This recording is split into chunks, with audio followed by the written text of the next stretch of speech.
Good morning, and welcome to the Eliot Church. I'm so glad that you could be with us today. Today we're going to be talking about rules and laws, I guess, to a certain extent. Talking about the things that we use to structure our lives as we move out in the world. Some of those rules and laws are enforced by the government. Some of them are more religious or spiritual or personal rules. And as we start our new church year in these somewhat unusual circumstances, it's worthwhile to take a moment and think about what we are using as a guide. So let's think about these things in a moment of silence.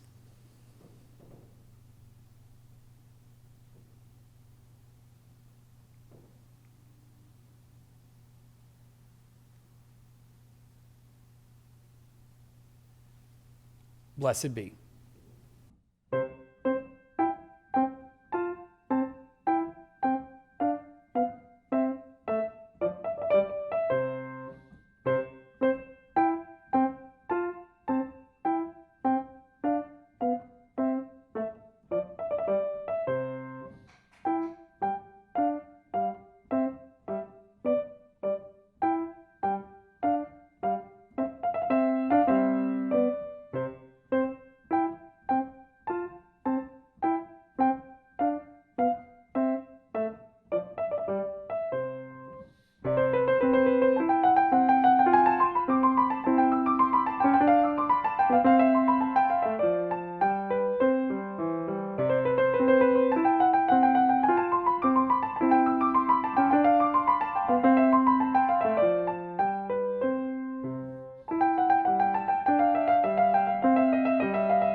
Please join with us now in the recitation of our covenant. In the love of truth and in the spirit of Jesus, we unite for the worship of God and the service of all.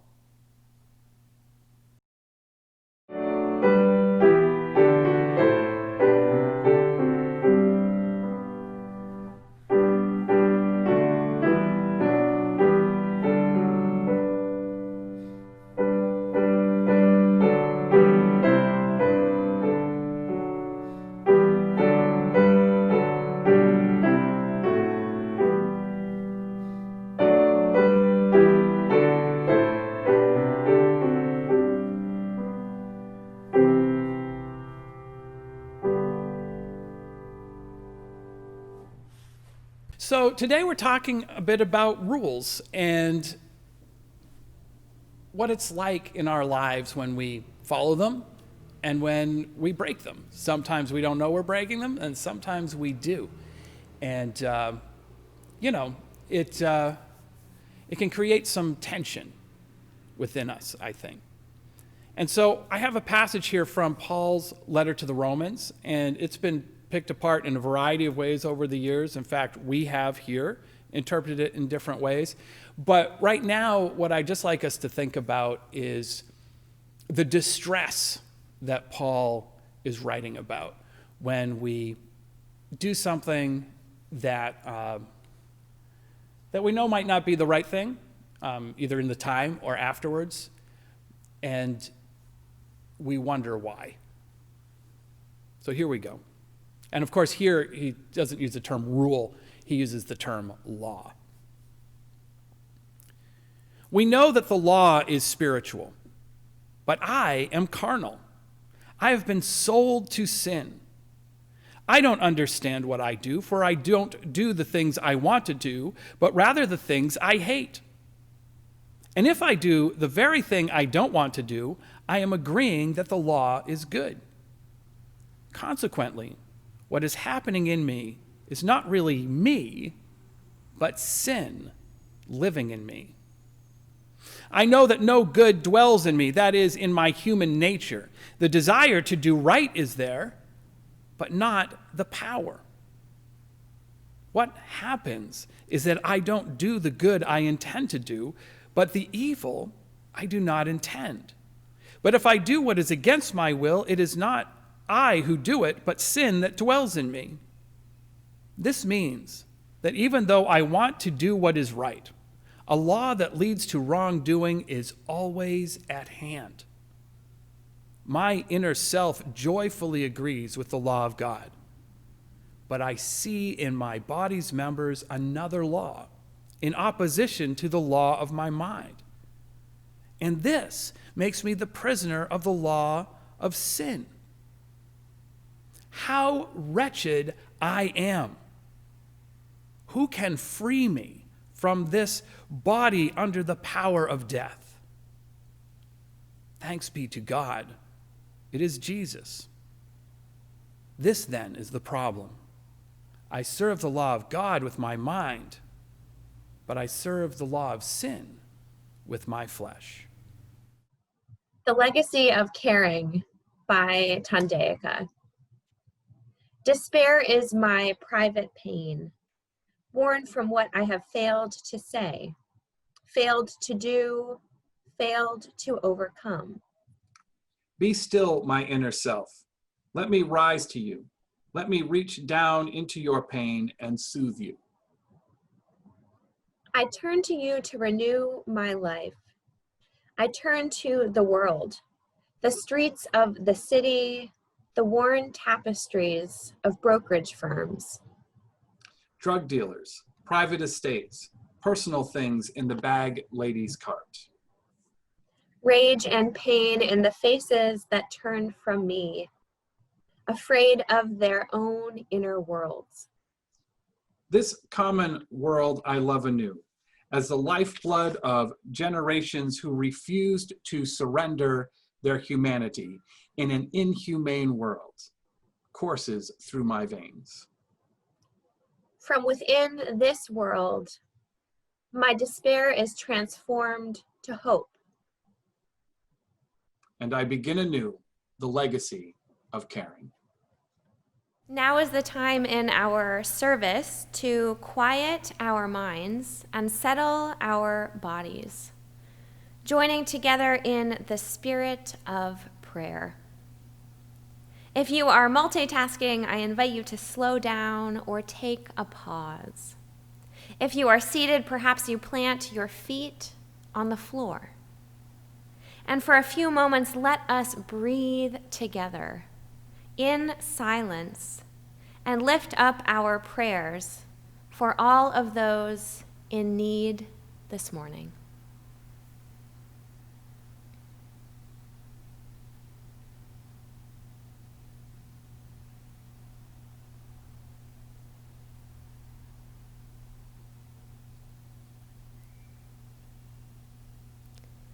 Holy One, that which we call by so many names, yet is beyond all naming. Help us to be open to your presence here in this space, now in this moment. This morning, some among us awoke with grief, anxiety, restlessness, fear, exhaustion. So we hold them together, knowing that hardships shared are a lighter burden to bear. And this morning, others among us awoke with gratitude, with joy. And we hold that together too, for joy when shared is amplified. Be with us as we navigate these strange days, O God, for which we have no roadmap. Be with us as we rejoice and as we cry, as we connect and as we panic. Be with us when we are exhausted and lonely and angry, and when we are brave, peaceful, and content. Help us to hold and to live the contradictions of this day, the brokenness and the beauty, the despair and the hope, the death and the flourishing of life all around us. Remind us that we are the hands and the hearts of your love here on earth, and that that alone opens the door to possibility.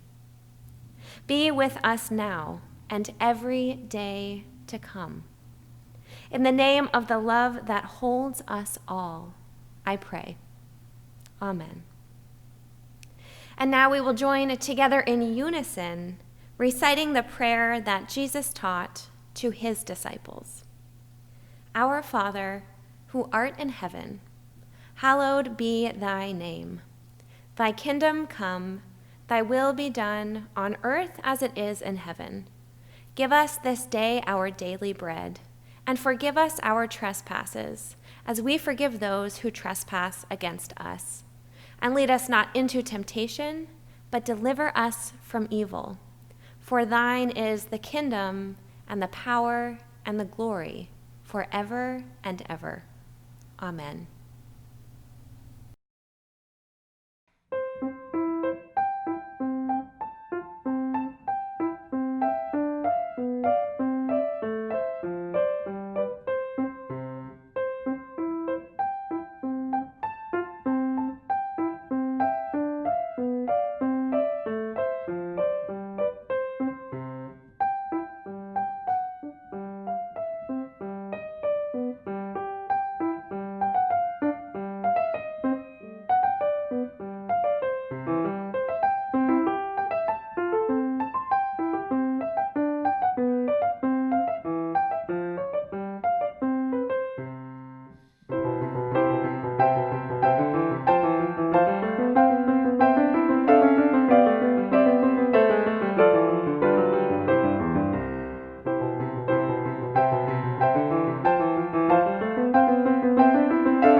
So I have one more reading for you. This one is from Albert Camus. In the midst of hate, he writes, I found there was within me an invincible love. In the midst of tears, I found there was within me an invincible smile. In the midst of chaos, I found there was within me an invincible calm.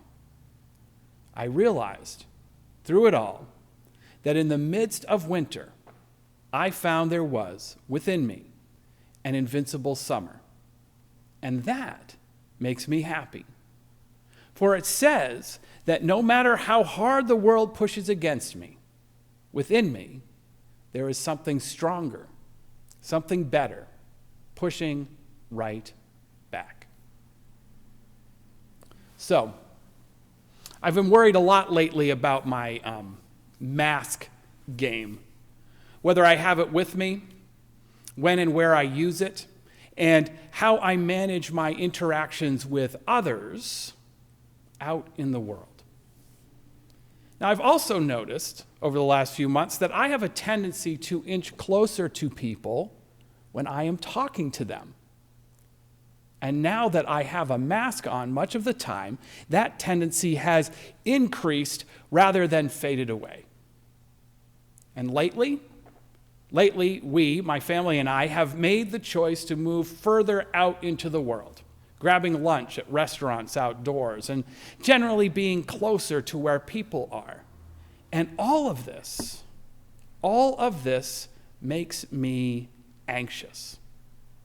I don't know about you, but it certainly does for me. And when I get home at night, I rehearse the whole day again in my head, wondering where I might have messed up, where I might have risked the health of someone else, or at least where and when I made them more anxious than they needed to be. So in a way, I've been thinking about rules. In particular, those rules of engagement with other human beings as we encounter this changed landscape, and about what a struggle it can be sometimes to do the right thing, and also what a struggle it can be to suspend judgment sometimes when we think we have the right thing and someone else isn't doing it. We are imperfect people in an imperfect world. And that can leave us in times of crisis and stress with all our imperfections hanging out for others to see. As Paul said in his letter to the Romans, the desire to do right is there, but not the power. The desire to do right is there, but not the power. It is in our nature to fall short, after all. And so we often, many of us, seek help. The help of an ethical structure, both sacred and secular, both formal or legal and informal or relational or cultural. And if we are on our game, we evaluate that structure for flaws, for additions and subtractions, always keeping in mind, we hope, always keeping in mind the holiness of all life. Now, this struggle is one of the reasons for coming to church, actually. Coming to church where, though our paths may be different from each other's paths, we share the desire to do good. Now, at the simplest level, we hold this inner conflict Paul talks about fairly lightly. We laugh to ourselves as we succumb to certain kinds of temptation. For example, at a restaurant, most of us are attracted to, not repulsed by, that brownie sundae that the menu describes as decadent. And we think of ourselves maybe as a bit sinful, even, for ordering it and then for eating it. All of it, of course, in my case. But even so, we understand the difference between that sort of sin or failing and other temptations. We know that we should not succumb to negative actions that hurt others, after all, for these have a greater impact, no matter what our intention may be. Now, perhaps obviously, I am not the only one thinking about rules these days. There seem to be many more of them right now, starting with those masks that we wear, but also including regulations and expectations around speech and action, focused on issues of diversity, inclusiveness, and anti-oppression. In both cases, these are rules about basically not getting to say or do what we used to be able to say and do. Not being able to say and do what we used to be able to say and do. Now, many of these new rules are inconvenient sometimes. And if one is used to getting to do pretty much what one wants, they can feel like oppression as well. Even though it isn't really oppression. A couple of weeks ago during coffee hour, for example, I was in a group of Mainers, as sometimes happens in our church, and we were talking about the news out of Millinocket, a town that, thanks to its relative isolation, had up to that point been impacted very little by the COVID-19 pandemic. Now, what changed for them was a wedding where many people from out of town failed to socially distance, first at church and then at the reception, creating 130 new cases in a very brief period of time. Why did it happen? Why did it happen? Well, in this case, they were trying to make a point, actually. The officiating pastor from Sanford, Maine, and for those not in the know, Sanford and Millinocket are in no way near each other, feels that his freedoms are being trampled upon, that his rights are being infringed, that the rules of masking and hand washing, of virtual and outdoor services, are only a way to oppress him and others of his particular world view. In a sermon at a different church, he said, "I'll tell you what the world wants all the churches to do. They want us to shut down, to go home and let people get used to that just long enough until we can finally stop advancing the gospel." So this wasn't an accident. This pastor was acting and continues to act in a way that he deems good because it is good for him. But that has produced a devastating impact in the lives of others. All for the cause of freedom. All for the cause of freedom. Now, of course, these rules that we try to follow these days, or at least most of us try to follow, are not actually oppressive, but they are the natural effect of forcing us to imagine a broader and more inclusive society. That if we are to take it seriously, if we are to take this broader society seriously, sometimes requires us to diminish our own freewheeling ways to make room for others. These days, many of us are in the process of trying to give some of our privilege back. And even though it is the right thing, and I do believe it is, it can be hard to do. When sometimes we don't even realize that we have that privilege, that power in the first place. Now, we know about this. We talked about it last Sunday, in fact. And if you want, you can go watch that service again. That is the beauty of YouTube. But in that service, we talked about how the world has grown smaller and our human society in order to survive, needs to break down the barriers of our overblown sense of individuality. That we need to embrace each other. In fact, I would stretch it farther and say we must embrace not just humanity, but all of creation. We know that we need to do this, but it is still hard to do. We may not be that pastor from Sanford, but we are human, and we do struggle. My inner self joyfully agrees with the law of God, says Paul, but I see in my body's members another law in opposition to the law of my mind. We want to do what we want to do. We like the convenience of not masking or not worrying about how our decisions affect others or even the environment.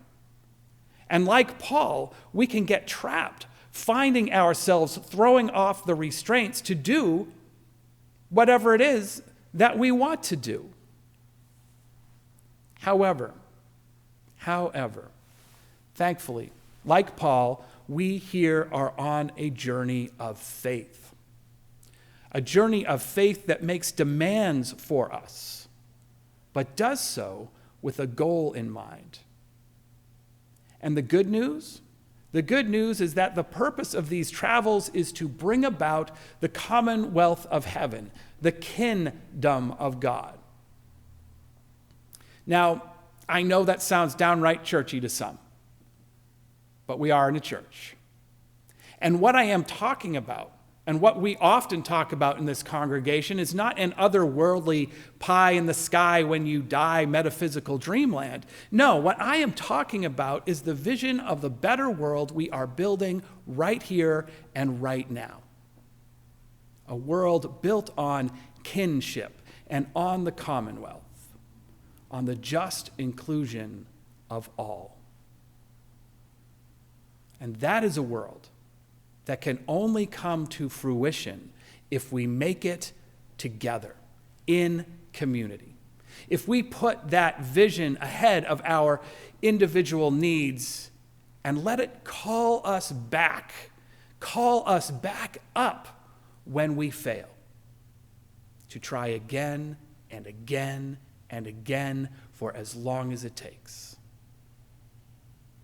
Now that brings us back to Camus. Paul, like us, can feel overwhelmed by the complexities of life. But here, in our brief reading of Camus, we find some aspiration and some affirmation and some inspiration. In our reading, Camus takes that same inner voice that Paul talks about, the one that Paul fears will be overwhelmed by worldly desires, pressures, and instincts, and makes the decision to trust it. In the midst of winter, Camus writes, I found there was within me an invincible summer. And that makes me happy. For it says that no matter how hard the world pushes against me, within me there is something stronger, something better, pushing right back. We are here, at least in part, to find that thing that pushes right back, that pushes against our darkest fears and our basest instincts. And the truth is, it is there within us. We find it in the stories of the great prophets, from the ancients like Jesus and Mary and Muhammad to people who live and walk and speak among us right now. It is in the love that we talked about last week in Paul's letter to the Corinthians, and in those words from Thandeka that we heard today. This common world I love anew, she writes, as the lifeblood of generations who refused to surrender their humanity in an inhumane world courses through my veins. From this world, she says, my despair is transformed to hope, and I begin anew the legacy of caring. The legacy of caring. Are things hard right now? Yeah, they are. But together we can do this hard thing. Together we can continue that legacy of caring about the world, about other people, knowing that we will mess up from time to time and that others will as well. But knowing too that there is a part of us in and around each of us that will not let us down in that journey toward a better world. Amen.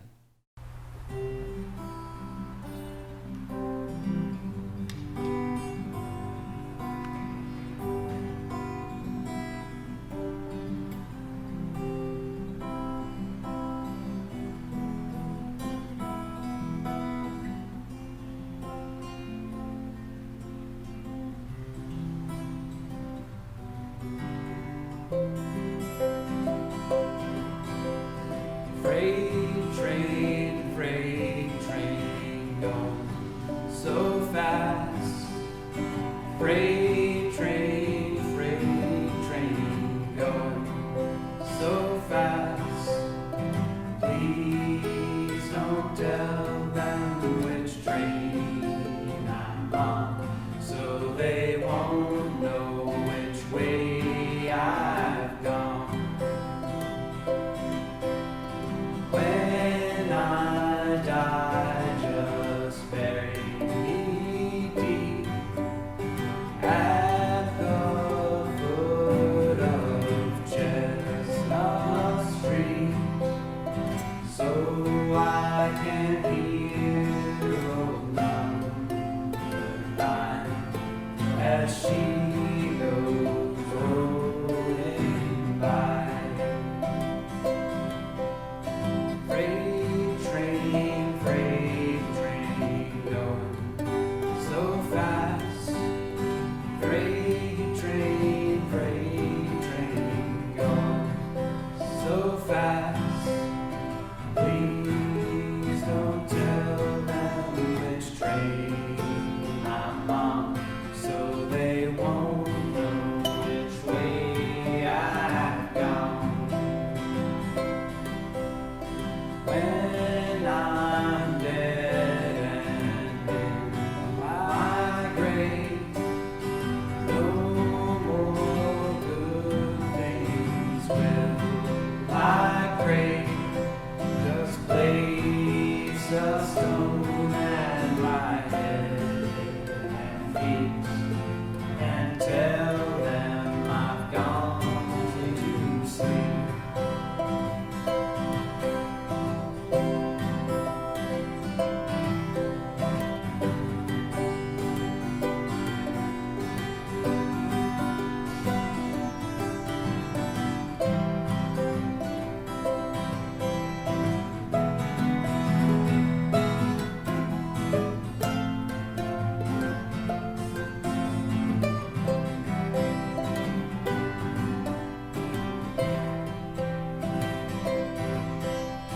Freight train, going so fast. Freight train, going so fast. Please don't tell them which train I'm on, so they won't know which way I've gone. Please don't tell them which train I'm on, so they won't know which way I've gone. Our benediction today comes from the Reverend Hosea Ballou. If we agree in love, there is no disagreement that can do us any injury. But if we do not, no other agreement can do us any good. So let us endeavor to keep the unity of the Spirit in the bonds of peace. I look forward to seeing some of you at Zoom coffee hour and some of you in person today at our water in gathering. Until then, have a great weekend.